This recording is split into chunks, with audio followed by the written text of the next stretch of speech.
জাকাতের পয়সা কি এমন খাতে দেওয়া যায় যেখানে ইসলামিক বই পাবলিকেশন কিংবা কোরআন পাবলিকেশন এসব ক্ষেত্রে জানাবেন। জাকাতের পয়সা খাত নির্ধারিত।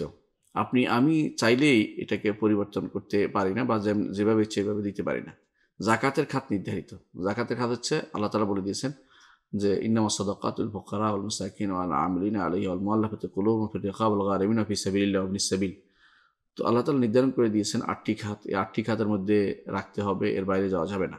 তো ৮টি খাতের মধ্যে যদি ইসলামিক বই শুধুমাত্র গরিবদেরকে কিনে দেওয়া হয়, ফকিরদেরকে কিনে দেওয়া হয়, তো ফকিরদের লাইব্রেরি করা হয়, ফকিরদের জন্য যারা পড়তে পারে না ওদের জন্য বই কিনে দেওয়া হয়, তখন সেটা ওই ফকিরদের খাতে চলে যাবে।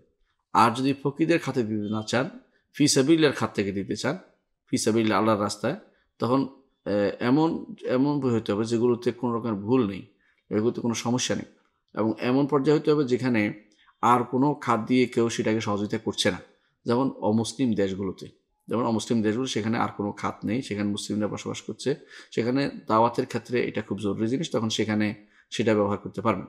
আর যেখানে অন্যান্য খাতের মতো ব্যবহার করার মতো জায়গা আছে বা সেখানে সেরকম ব্যবস্থাপনা আছে, অন্যান্য খাতে পাওয়া যাচ্ছে, তখন সেখানে আর এই ফিসাবিলিয়ার খাত থেকে এইগুলোতে ইসলামিক বই পাবলিকেশন বা কোরআন পাবলিকেশনের ক্ষেত্রে ব্যবহার করতে পারবেন না। কারণ মূলত ফিসাবিলিল্লাহ বলতে জিহাদ ফিসাবিল্লাহকে বোঝায়। জিহাদ ফিসাবিল্লাহর মূল জিনিস হচ্ছে, সেটা হচ্ছে আল্লাহর রাস্তায় সশস্ত্র জিহাদ, এবং যেটা সরাসরি রাষ্ট্র সেটাকে পরিচালনা করবে এবং তারাই সেটা খরচ করবে। আর মুসলিমরা যেটা অন্য অন্য খাতগুলোকে তারা নিজেরা ব্যয় করতে পারবে, গরিবদের দেয়াটা, এবং গরিবদের দেয়াটা নিজেও দিতে পারবে এবং সেটা রাষ্ট্রের কাছেও দিয়ে রাষ্ট্রের মাধ্যমে সেটা বাস্তবায়ন করতে পারবে।